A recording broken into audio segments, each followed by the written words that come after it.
Queridos amigos, antes de começar esta minha palestra, permitam-me estender os meus sinceros cumprimentos a todos vocês.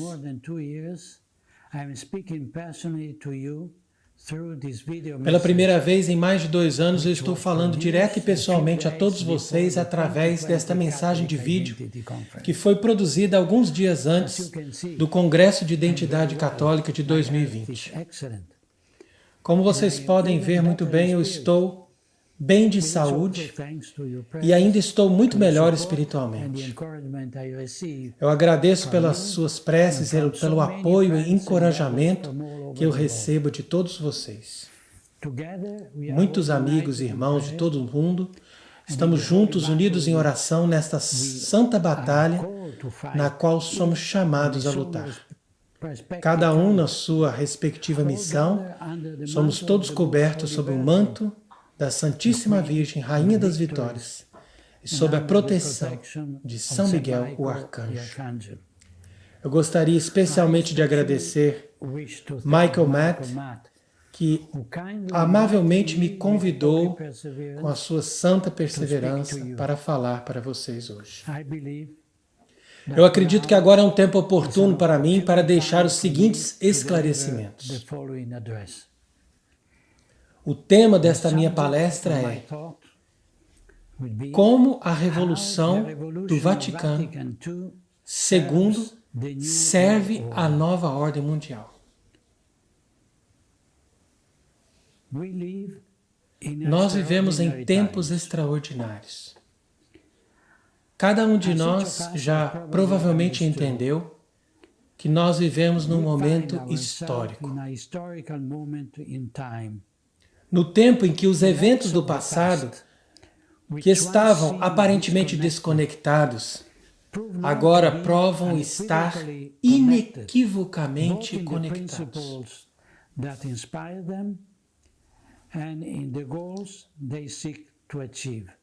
Ambos os tempos estão conectados, seja nos princípios que os inspiram, também nos objetivos que eles desejam alcançar. Uma justa e objetiva análise da presente situação deixa perceber a perfeita coerência entre a evolução da estrutura política global e o papel que a atual Igreja Católica tem assumido no estabelecimento da nova ordem mundial. Para ser mais preciso, deveríamos falar do papel que a aparente maioria dos membros da Igreja, que na verdade é pequena em número, mas extremamente poderosa, e que, para resumir, eu chamaria de Igreja subterrânea. Obviamente não há 2 igrejas, seria algo impossível e mesmo blasfemo ou herético. Nem podemos dizer que a única verdadeira Igreja de Cristo tenha hoje falhado na sua missão e se pervertido numa seita. A Igreja de Cristo não tem nada a ver com aqueles que nesses últimos 60 anos executaram um plano para ocupá-la. A sobreposição entre a Igreja Católica e os membros desta igreja subterrânea não é tanto um fato teológico, mas uma realidade histórica que desafia as nossas categorias usuais conforme podem ser analisadas. Nós sabemos que o projeto da nova ordem mundial consiste no estabelecimento de uma tirania maçônica. Este projeto tem as suas origens na Revolução Francesa, na era do Iluminismo,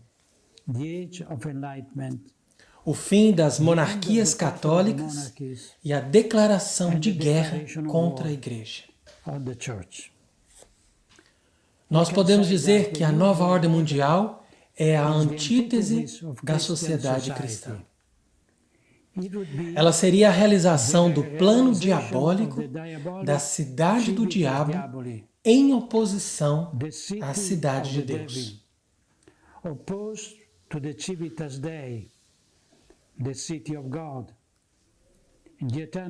nesta eterna luta entre a luz e as trevas, entre o bem e o mal, entre Deus e Satanás. Nesta batalha, a providência colocou a Igreja de Cristo e particularmente o Supremo Pontífice como o caterron, ou seja, aquele que impede a manifestação do mistério da iniquidade. Conforme segunda carta aos Tessalonicenses, capítulo 2, versículos 6 e 7.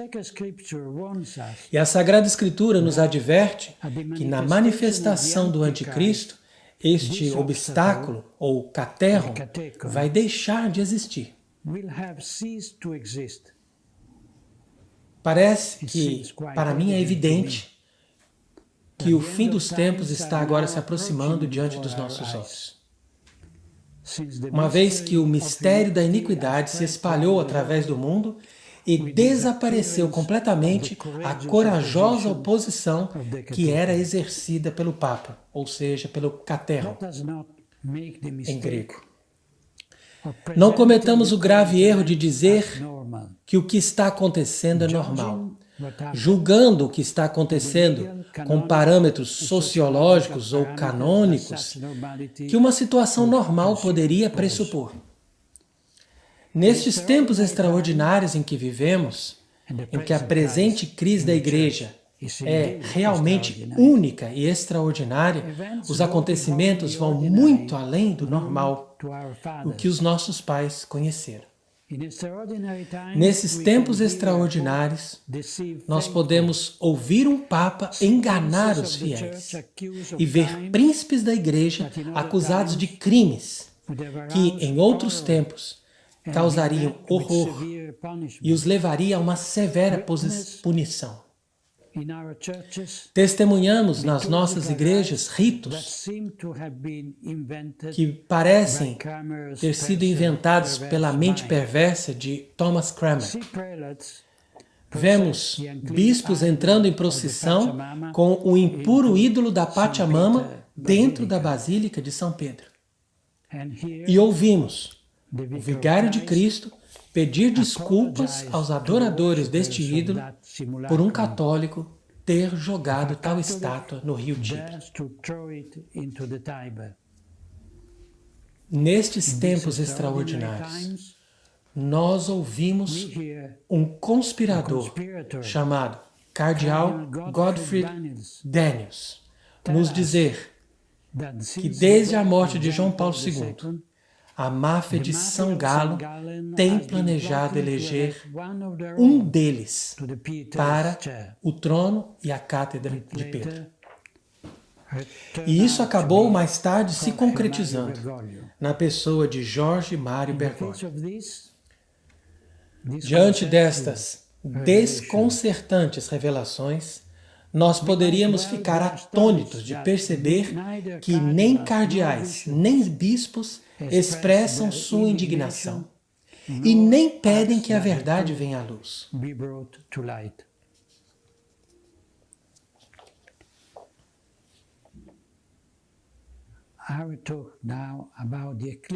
Então agora eu vou falar do eclipse da verdadeira igreja.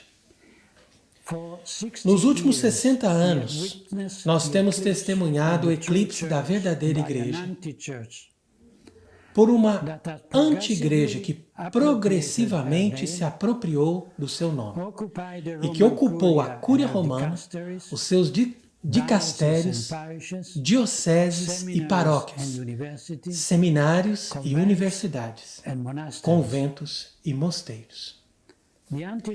A anti-igreja usurpou a autoridade da Igreja Romana e os seus ministros vestiram os seus sagrados paramentos.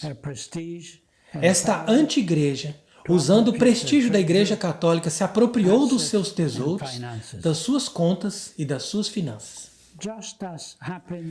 E assim como acontece na natureza, esse eclipse não vem de uma vez. A luz vai passando para as trevas quando um corpo celeste vai se inserindo na frente do Sol. E isso acontece de uma forma lenta, mas num processo inexorável, no qual a Lua, ou seja, esta anti-igreja, segue o seu caminho,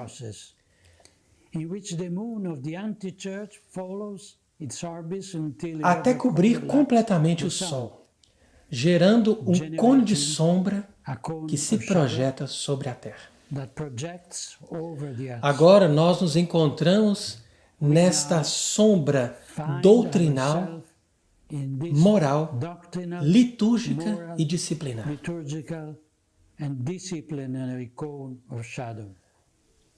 Não estamos ainda no eclipse total, que vai acontecer no final desse processo, sob o reinado do Anticristo. Mas é um eclipse parcial, que nos deixa ver apenas uma coroa luminosa da luz do Sol em volta do disco negro do astro que o cobre. O processo que nos levou ao eclipse atual da Igreja começou, sem dúvida, com o modernismo. A anti-igreja seguiu a sua órbita a despeito das solenes condenações do magistério, o qual naquele tempo ainda brilhava com o esplendor da verdade. Mas com o Concílio Vaticano II, as trevas desta nefasta entidade entrou em frente da igreja. Inicialmente obscureceu uma pequena parte, mas as trevas gradualmente foram aumentando. Entretanto, aqueles que viam que o Sol estava se obscurecendo, deduzindo que a Lua iria certamente encobri-lo, foram acusados de ser profetas da desgraça, cujas formas de fanatismo e de intemperança surgiram da ignorância e do preconceito.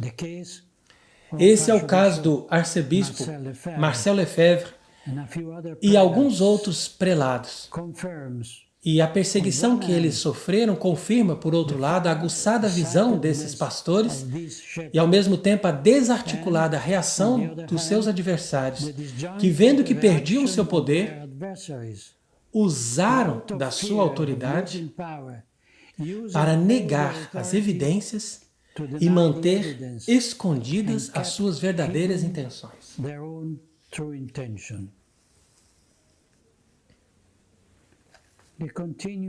Para continuar a analogia, nós podemos dizer que no céu da fé, um eclipse é um raro e extraordinário fenômeno. Mas negar que durante o eclipse as trevas se espalham somente porque nos tempos normais isso não acontece, não é um sinal de fé na indefectibilidade da igreja, mas ao contrário, é um sinal de má fé e de obstinada negação das evidências. A Santa Igreja, de acordo com as promessas de Cristo, não pode ser vencida pelas portas do inferno. Mas isso não significa que ela não possa ser encoberta por uma infernal falsificação.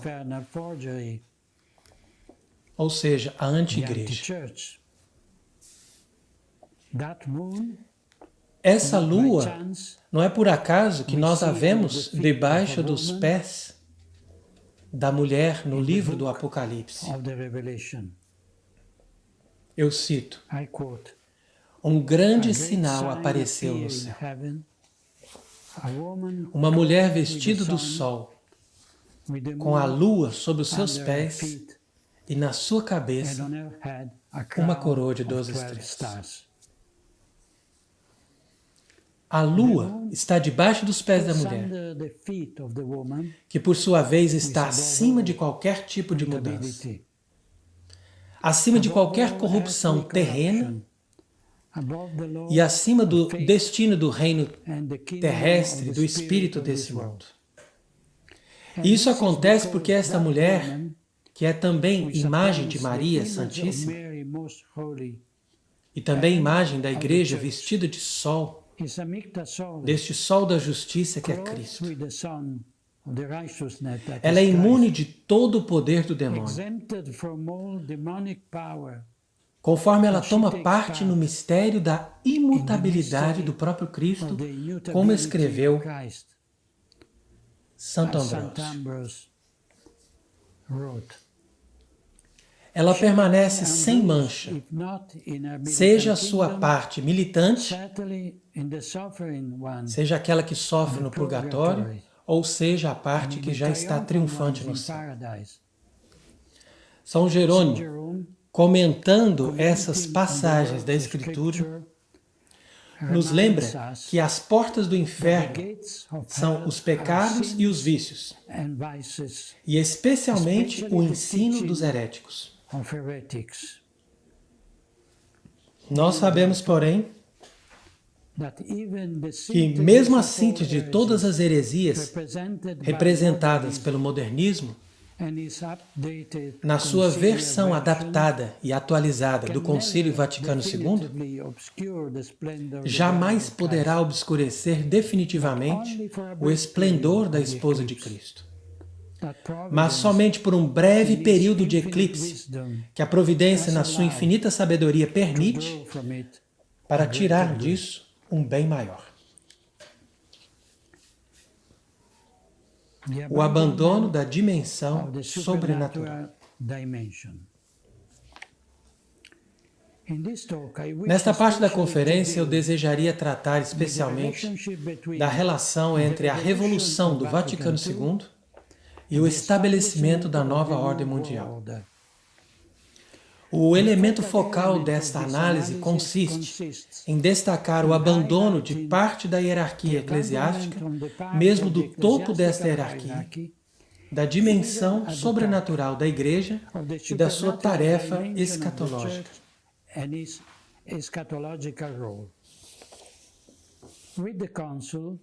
Com o concílio, os inovadores apagaram a origem divina da Igreja.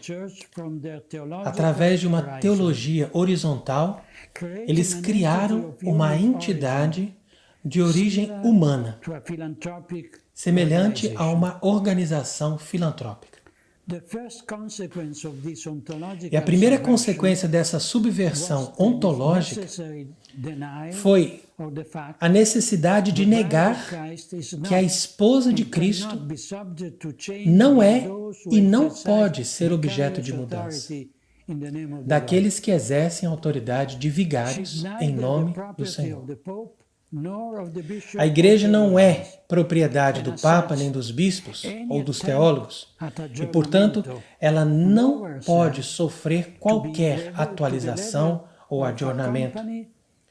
Há rebaixamento no nível de uma empresa que, para ter mais resultados, renova a sua oferta comercial, vende o seu antigo estoque e segue as modas do momento. A Igreja, por seu outro lado, é uma realidade divina e sobrenatural. Ela adapta a sua maneira de anunciar o Evangelho às nações, mas ela nunca pode mudar o seu conteúdo,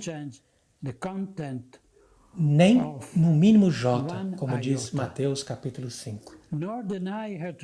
E nem nega a sua transcendência, abaixando-se a um mero serviço social. Por outro lado, a anti-igreja coloca-se orgulhosamente reivindicando seu direito de desenvolver um novo paradigma que mude não somente a maneira como a doutrina é exposta, mas a doutrina ela mesma, insistindo que aquilo que o magistério ensina é inútil. Então esses inovadores se arrogam descaradamente o direito de mudar a própria fé. Eles, teimosamente, seguem uma abordagem modernista. De fato, o primeiro erro do concílio consiste principalmente na falta da perspectiva do transcendente. O resultado disso é uma crise espiritual que já é latente e espera por estabelecer o paraíso na terra. com um horizonte humano e estéril. Na linha desta mesma abordagem se encontra a Fratelli Tutti, que vê o cumprimento dessa utopia social e terrena e que encontra a redenção na fraternidade humana e na paz ecumênica entre as religiões, além de uma acolhida gentil aos imigrantes. Vamos falar agora do senso de inferioridade e de estar ultrapassado. Como eu tenho escrito em outras ocasiões, a revolucionária Nouvelle Teologia, a Nova Teologia, encontrou um terreno fértil num péssimo complexo de inferioridade que estava presente nos bispos reunidos na ocasião do concílio, diante do progresso do mundo. Houve um tempo, no pós-guerra, em que a revolução, levada a cabo pela maçonaria na esfera civil, política e cultural, atingiu a elite católica, persuadindo-a de que estávamos ultrapassados e de que a mudança desses nossos tempos nos obrigaria a uma atualização. Ao invés de se questionarem ou de questionar a sua fé, esta elite, bispos, teólogos e intelectuais, imprudentemente atribuiu como responsável da iminente queda de fiéis na Igreja a sua estrutura hierárquica rígida ou a sua doutrina e ensinamento da moral muito dura e inflexível. Vendo a decadência da civilização europeia que a Igreja ajudou a formar, a elite pensou que a falta de acordo com o mundo fosse a causa causada pela intransigência do papado e a rigidez moral dos padres, que não chegavam a um termo com o espírito do tempo e com esta abertura. Então essa abordagem teológica deriva da falsa asserção de que entre a Igreja e o mundo contemporâneo pode haver uma aliança, uma consonância de intenções, uma amizade. Nada pode ser mais distante da verdade. Desde então, não pode mais haver trégua na batalha entre Deus e Satanás, entre a luz e as trevas. Eu cito aqui as palavras do Gênesis. Porém inimizade entre ti e a mulher, entre a tua descendência e a dela. Ela te esmagará a cabeça e tu morderás o seu calcanhar. Essa é uma inimizade que o próprio Deus colocou. Maria Santíssima e a Igreja são eternas inimigas da antiga serpente, que é o próprio príncipe desse mundo, como está em João capítulo 12. Ele é o inimigo, como diz em Mateus 13, e o assassino desde o princípio, como está em João 8, e é o mentiroso, como está também em João 8.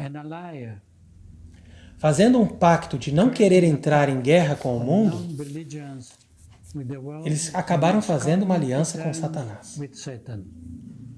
Essa mudança de atitude perverte a própria essência da Igreja, cuja missão é converter muitas almas para Cristo, para a glória de Deus. Por isso, não podemos nunca abandonar as armas contra aqueles que querem atrair as almas para junto deles, conduzindo-as para a condenação eterna. Agora falarei sobre essa noção de idem sentir, ou seja, de ter os mesmos sentimentos da Revolução e do Concílio. Como os padres conciliares se sentiam obsoletos e fora do tempo, então os inovadores puderam ter espaço aberto para trabalhar e colocar suas teorias em prática, que coincidiam com a demanda do mundo de ver a Igreja modernizada. Uma comparativa análise do pensamento moderno confirma esse mesmo sentimento ou mentalidade dos conspiradores, com cada elemento da ideologia revolucionária. Eu vou deixar a descrição desses detalhes comparativos para uma versão escrita dessa minha leitura. Quando esta anti-igreja estiver plenamente estabelecida no total eclipse da Igreja Católica, a autoridade desses seus líderes, ou seja, dos chefes dessa anti-igreja, vai estar totalmente dependente e subordinada ao poder da nova ordem mundial, que, por sua vez, não vai tolerar nenhuma divergência do seu próprio credo e da sua vontade, e implacavelmente vão taxar de dogmatismo, fanatismo e fundamentalismo qualquer sacerdote ou intelectual que os critique ou que permaneça fiel ao magistério. Seguindo esse caminho, a Igreja subterrânea vai continuar a reivindicar para si a marca registrada de Igreja Católica, mas sendo, na verdade, uma falsa igreja escrava do pensamento da nova ordem. Ela se apresenta como aquela sinagoga dos judeus que, depois de ter negado o reino de Cristo diante de Pilatos, foi escravizada pela autoridade civil daquele tempo. Nós não temos outro rei senão César. Hoje é César que nos comanda. Ele é o mesmo que nos manda fechar as igrejas, usar máscara e suspender celebrações sob o pretexto de uma falsa pandemia. O regime comunista persegue os católicos chineses e ninguém escuta nada senão o silêncio de Roma.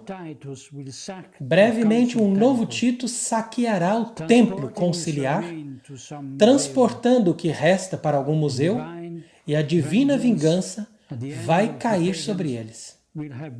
E será pelas mãos dos pagãos que esse castigo vai ser novamente consumado.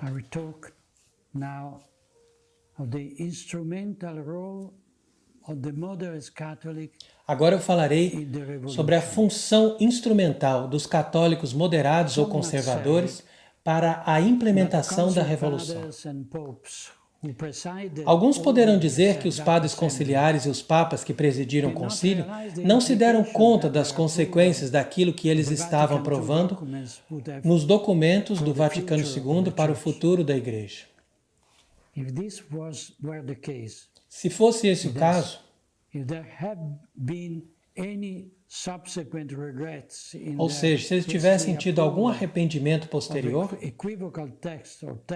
daquela sua apressada aprovação de um texto equívoco ou próximo da heresia, seria difícil entender por que eles foram tão inaptos para cortar imediatamente os abusos, corrigir os erros e clarificar os mal-entendidos e omissões.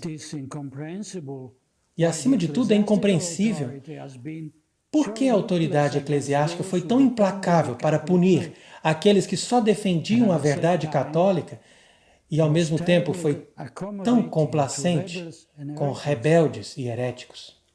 Em todo caso, a responsabilidade pela crise conciliar deve ser colocada nos pés da autoridade, mesmo que mesmo entre milhares de apelos de colegialidade e pastoralidade, guardou de forma ciumenta as suas próprias prerrogativas, exercendo seu poder sempre numa única direção, ou seja, contra o pequeno rebanho fiel e nunca contra os verdadeiros inimigos de Deus e da igreja. Em raríssimas exceções, um teólogo herético ou um religioso revolucionário mais radical foram censurados pelo Santo Ofício.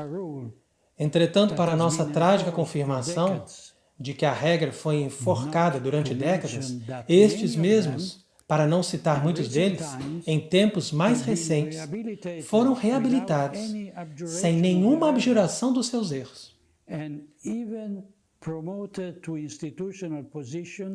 E mesmo foram promovidos a alguma posição institucional na Cúria Romana ou em alguma universidade pontifícia. Esta é a realidade que emerge conforme eu descrevi acima.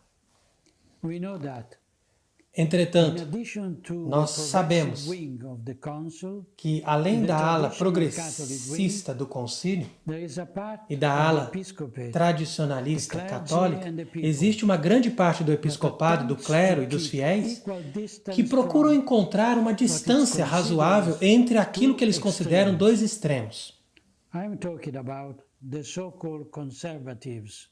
Eu falo daqueles que se denominam conservadores. Eles são uma espécie de coluna do meio, do corpo eclesial, que acabam por carregar balde de água, ou seja, acabam prestando serviço para os revolucionários. Porque enquanto, ao mesmo tempo que eles rejeitam os excessos, eles partilham dos mesmos princípios e acabam não entendendo o que é ser católico. O erro e a mentira dos conservadores está no fato deles colocarem uma conotação negativa no tradicionalismo, o colocando simplesmente como um lado oposto do progressismo. Essa via média, ou esse caminho medíocre, consiste em arbitrariamente colocá-los não entre dois vícios, mas entre a virtude e o vício.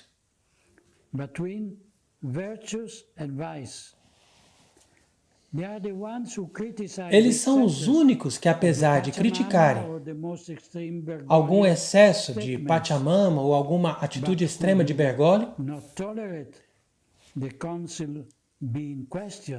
não toleram que seja questionado o concílio. E não percebem o intrínseco vínculo entre o câncer conciliar e a metástase que vemos atualmente. A atitude dos políticos conservadores, dos religiosos conservadores, adota sempre esse centrismo, que acaba sendo uma síntese do certo, que é a tese, com o errado, a antítese, exatamente de acordo com o sistema hegeliano. Essa é a abordagem tão cara para esses moderados que são defensores do concílio. Agora falarei sobre a sociedade aberta e a religião aberta. Essa análise dificilmente seria completa sem uma palavra sobre a neolinguagem tão popular nas esferas eclesiásticas. O vocabulário católico tradicional tem sido deliberadamente modificado no sentido de mudar o que o seu conteúdo expressa. O mesmo aconteceu com a liturgia e a pregação, onde a clareza da exposição católica foi modificada pela ambiguidade ou a negação implícita da verdade dogmática. Os exemplos são infinitos.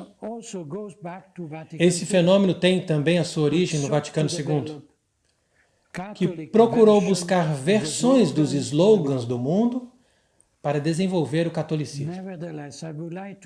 No entanto, eu gostaria de enfatizar que todas essas expressões foram emprestadas dos léxicos seculares e que também fazem parte dessa chamada neolinguagem. Vamos considerar, por exemplo, a insistência de Bergoglio em falar de uma igreja extrovertida, que sai para fora, dessa abertura como um valor positivo.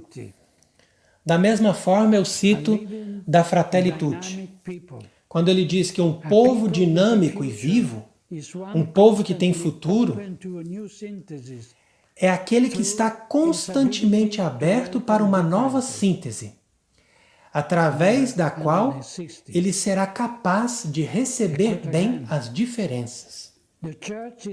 E cito também, quando ele diz que a igreja é uma casa com as portas abertas.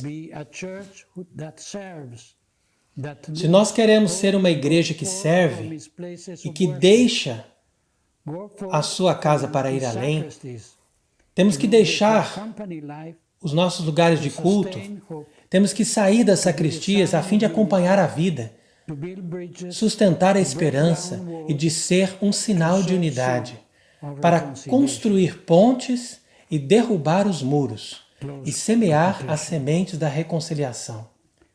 Fim da citação. O mesmo acontece com a sociedade aberta, desejada por Soros, ambos numa ideologia globalista e numa sintonia tão impressionante que chegam quase a constituir um perfeito balanço entre uma coisa e outra, de tal forma que essa religião aberta está em perfeita consonância com as intenções do globalismo. Através desses encontros políticos para um novo humanismo, abençoado pelos líderes da igreja, se desenvolve a inteligência progressista ou a propaganda verde. Tudo isso eles buscam através do pensamento único universal, continuando o triste caminho de agradar o mundo. O chocante contraste com as palavras do apóstolo é claro e evidente. Cito agora a Epístola aos Gálatas. É porventura o favor dos homens que eu estou buscando ou o favor de Deus? Por acaso tenho interesse em agradar os homens? Se eu quisesse ainda agradar os homens, não seria mais servo de Cristo. Gálatas 1:10. A Igreja Católica vive sobre o olhar de Deus. Ela existe para a sua glória e para a salvação das almas. A anti-igreja vive sob os olhos do mundo, aplaudindo a blasfema apoteose do homem diante da condenação das almas.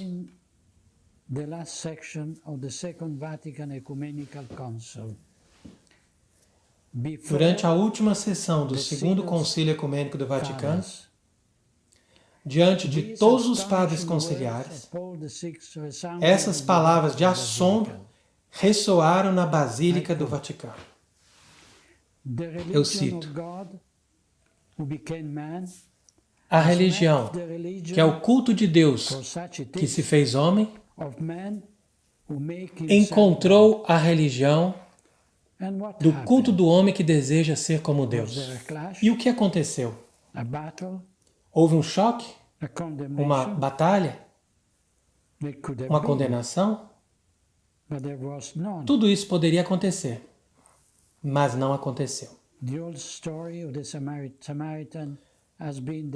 Aquela antiga história do bom samaritano foi exemplo e norma segundo os quais se orientou o nosso concílio. Um sentimento, uma simpatia sem limites para com o ser humano penetrou totalmente o concílio. A descoberta e a consideração renovada das necessidades humanas, que são tanto mais molestas quanto mais se levanta o filho desta terra, absorveram toda a atenção deste concílio.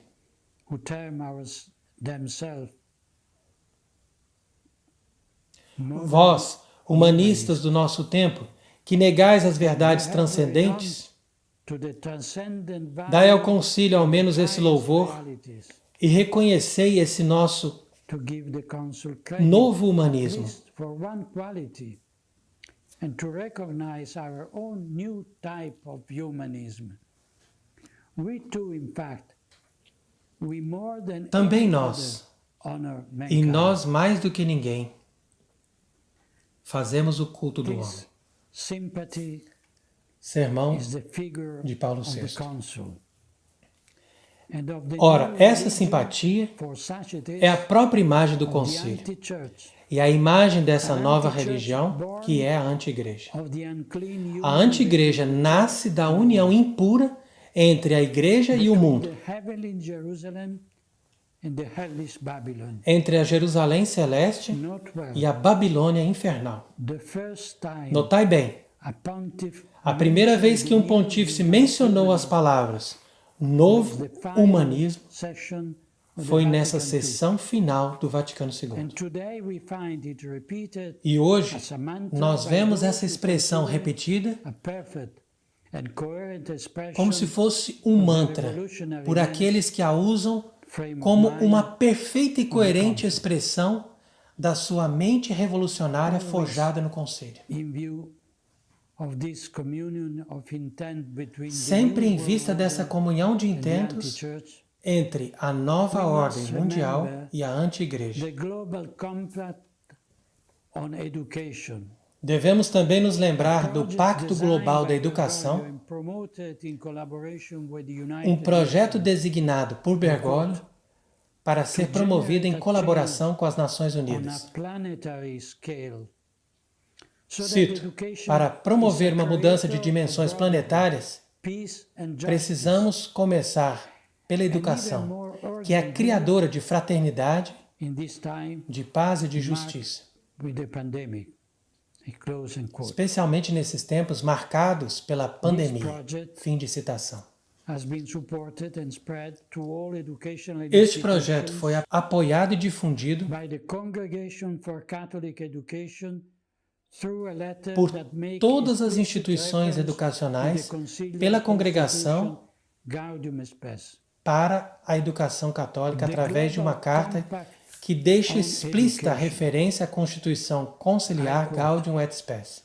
is a process Esse of Pacto formation Global de of the Educação, eu cito, é um processo de formação of de encounter, relações e de cultura also find space in the value que nos levam ao of common entendimento de que home. temos uma casa comum com todas as criaturas.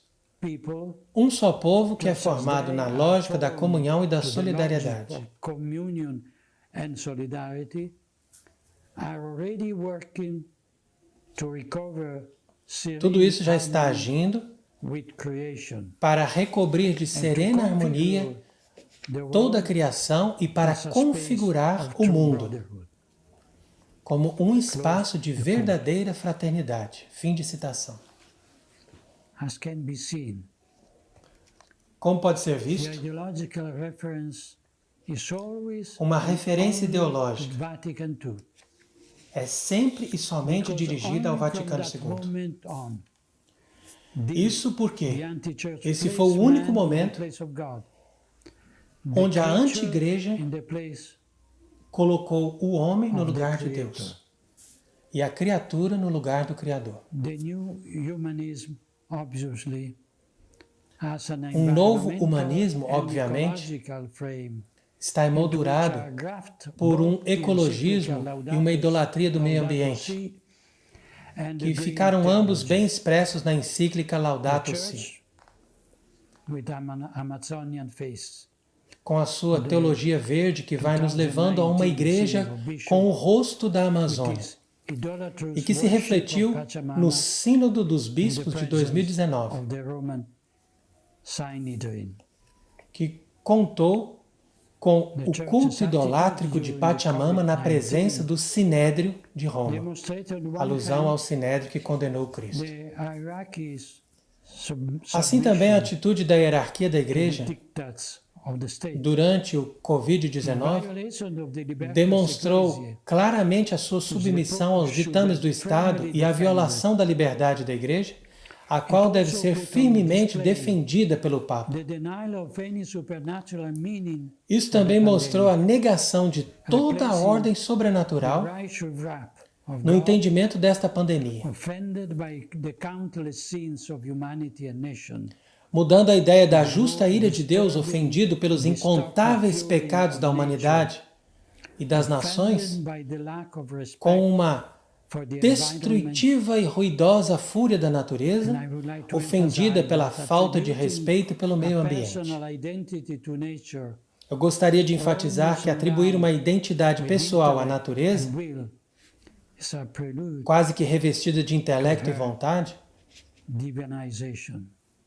é o prelúdio da We have sua already divinização. seen such a prelude of De this. fato, nós já vimos And the very dome, um sacrílego prelúdio disso sobre o domo the bottom da line Basílica de São Pedro. of this conformity on the part of the anti-church, A linha the de dominant fundo de tudo ideology isso é of the essa, modern world, que a anti-igreja, com a sua establishes a ideologia real cooperation dominante do mundo moderno, estabelecem uma real cooperação com os poderosos representantes do Deep State, ou seja, o Estado with those subterrâneo. working toward a sustainable Com esses seus economy. trabalhos, eles pretendem criar também uma Jorge Mário economia Bergoglio, sustentável envolvendo Jorge Mário Jeffrey Bergoglio, Sachs, Bill Gates, John Elkann, Jeffrey Sachs, to mention John two. Elkann, para mencionar Allow me a apenas brief alguns. word about the political situation in the United States on the E eve of por the isso, presidential permita-me election. também dizer uma breve palavra sobre a situação política dos Estados Unidos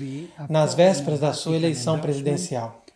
Of the Democratic Fratelli Tutti candidate parece in ser clear opposition uma to forma de Donald aprovação do Vaticano Trump. ao And a few candidato days democrata, after Francis em refused clara oposição a to grant Donald an Trump. audience to Secretary E of essa State encíclica Mike apareceu Pompeo justo in alguns Rome. dias depois que Francisco se This recusou confirms a dar audiência ao secretário de Estado Mike Pompeo em Roma. Isso confirma de que lado estão os filhos da luz e qual lado que os filhos das trevas estão.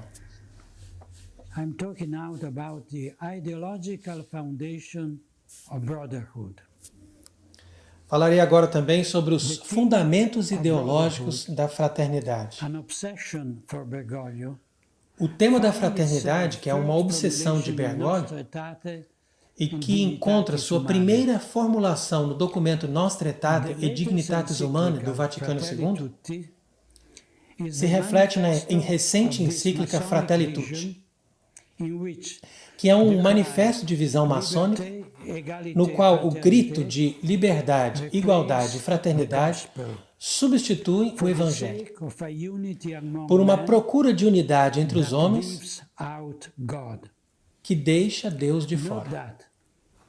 Note bem que o documento da fraternidade humana para a paz do mundo e para vivermos em união, assinado em Abu Dhabi, em 4 de fevereiro de 2019, foi orgulhosamente defendido por Bergoglio com essas palavras. Cito: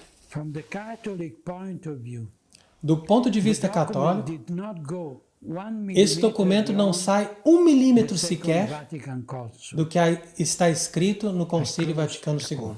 Fim de citação. O cardeal Miguel Ayuso, presidente do Conselho Pontifical para o Diálogo Interreligioso, comenta em Civiltà Católica, cito: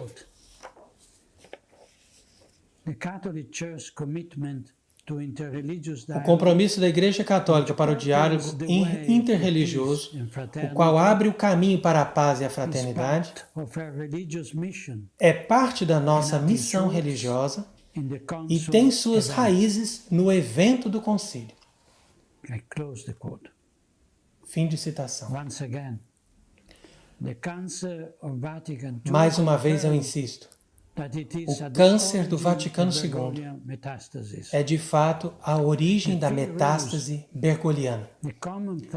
E o fio da meada que une o concílio com o culto da Pachamama também passa por Assis. Como meu irmão no episcopado Atanásio Schneider corretamente apontou numa de suas recentes intervenções. E falando da anti-igreja, o arcebispo Fulton Sheen descreve o anticristo eu cito, através da sua religião, da fraternidade, sem que haja paternidade do Deus verdadeiro, o anticristo irá seduzir até mesmo os eleitos. Fim da citação.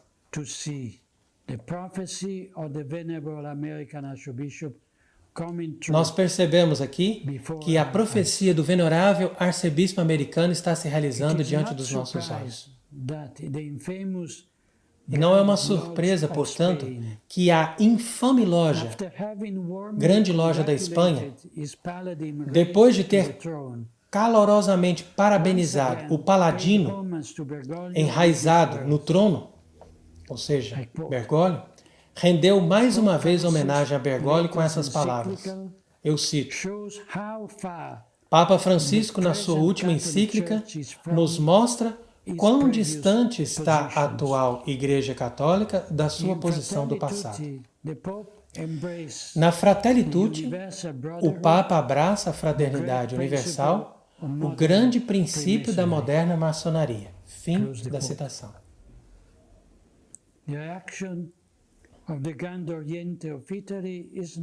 A reação da loja Grande Oriente da Itália não foi diferente. Cito: estes são os princípios da maçonaria, que ela sempre procurou e defendeu para a elevação da humanidade.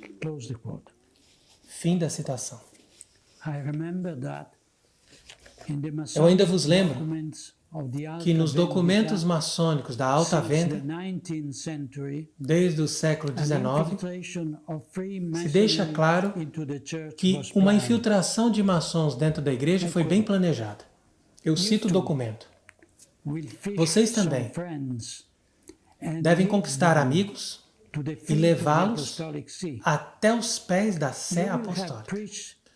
Vocês irão pregar os princípios da revolução com a tiara e a capa, em procissão, sob a cruz e os estandartes, e nesse dia a revolução precisará de muito pouco para colocar fogo nos 4 cantos do mundo. Agora eu vou falar da relação de causa e efeito. A filosofia nos ensina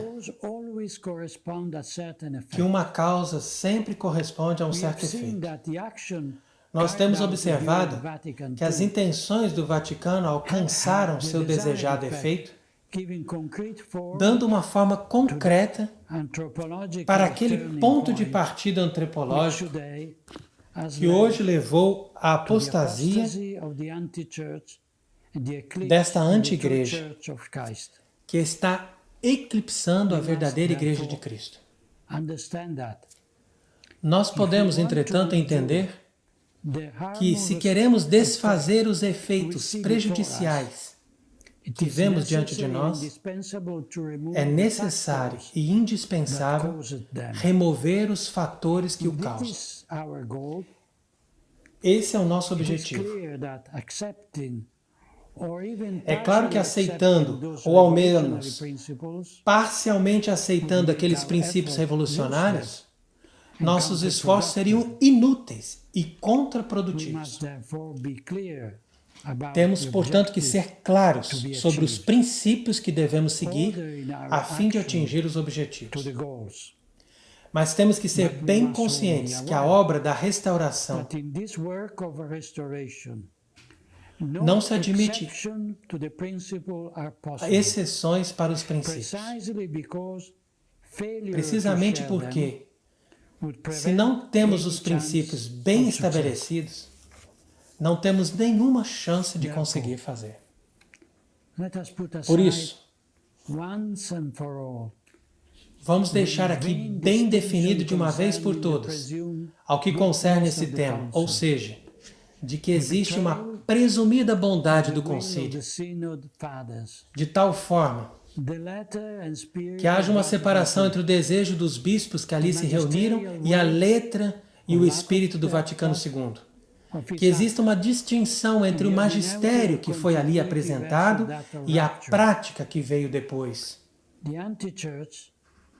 ou da hermenêutica da continuidade e aquela da ruptura. Não é assim isso de forma alguma. A anti-igreja tem usado a marca registrada do Concílio Ecumênico para ter autoridade e força para a sua agenda revolucionária. Conforme Bergoglio chama o seu político manifesto de fidelidade à nova ordem mundial na sua carta encíclica. O inimigo com destreza soube isolar a parte ainda sadia da igreja, deixando esses católicos divididos entre duas possibilidades. Ou aceita a natureza subversiva dos documentos do concílio, tendo que excluí-los do corpo do magistério, ou negar a realidade, declarando que esses documentos são milagrosamente ortodoxos, a fim de salvar a infalibilidade do magistério. O episódio das dúbias representou uma humilhação daqueles príncipes da igreja que, sem desatar os vínculos da doutrina, chamaram a atenção do Romano Pontífice. Bergoglio não respondeu, precisamente porque ele não quis negar ou confirmar os erros implícitos ou se expor com o risco de ser declarado herético e perder o papado.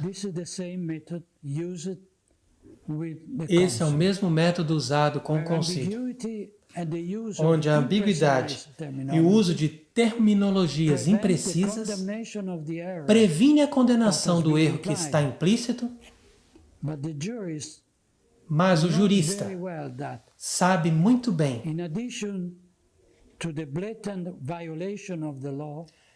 que com a adição de uma flagrante violação na lei, uma pessoa comete um crime de se apoderar da lei e usá-la para uma má finalidade. Contra legem fit, quod in fraudem legis fit. O latim diz que aquele que frauda a lei é contra a lei.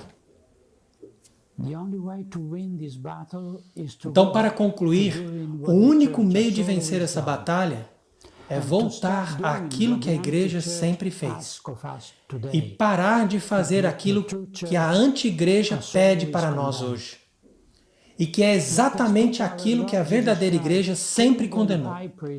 Ponhamos nosso Senhor Jesus Cristo, Rei e Sumo Sacerdote, no centro da vida da igreja. E antes disso, no centro da nossa própria vida, das nossas comunidades, das nossas famílias. Vamos restaurar a coroa de Nossa Senhora, Maria Santíssima, Rainha e Mãe da Igreja. Vamos voltar a celebrar a Santa Liturgia tradicional, dignamente, e com a mesma Missa dos Santos, e não com as divagações dos heréticos e modernistas. Vamos voltar novamente a saborear os escritos dos padres da Igreja e dos místicos,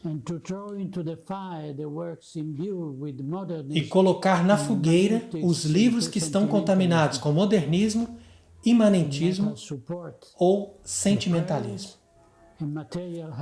Vamos ajudar com as nossas preces e com ajuda material os bons padres que ainda permanecem fiéis à verdadeira fé e cortar toda forma de ajuda àqueles que têm compromisso com o mundo e com suas mentiras. E acima de tudo, eu vos peço em nome de Deus, vamos abandonar esse complexo de inferioridade que os adversários nos acostumaram a aceitar, dizendo que estamos fora da igreja. Na batalha do Senhor, não devemos nos sentir humilhados, a não ser pela humilhação dos nossos próprios pecados. De forma alguma. Não são nós mesmos que somos humilhados, mas é a majestade de Deus e a esposa imaculada do Cordeiro que eles humilham. A verdade que nós abraçamos não vem de nós, mas de Deus. Deixar a verdade ser negada ou aceitar que a verdade pode conviver com os erros e heresias da anti-igreja não é um ato de humildade, mas uma covardia e pusilanimidade.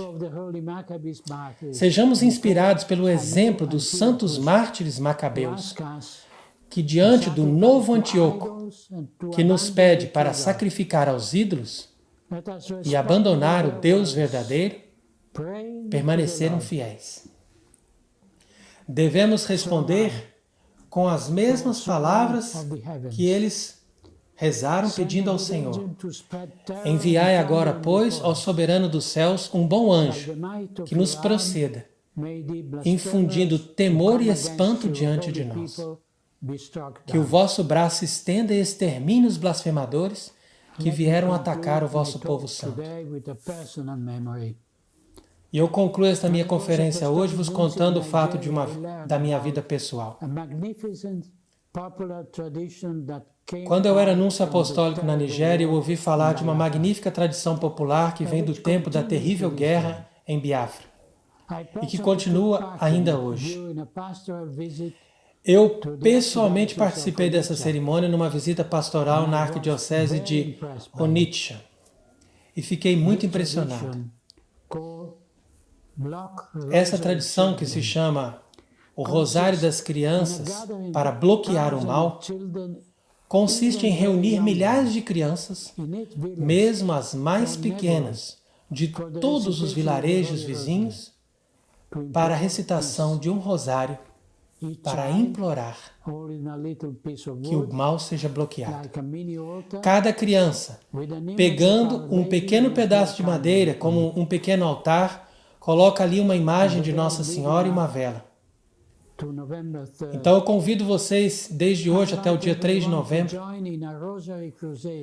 a se juntar a nós numa cruzada de rosários, uma espécie de cerco de Jericó, não mais com as trombetas que são soadas pelos sacerdotes, mas com as ave-marias dos mais pequeninos e inocentes, para fazer cair os muros deste poder mundial e desta anti-igreja.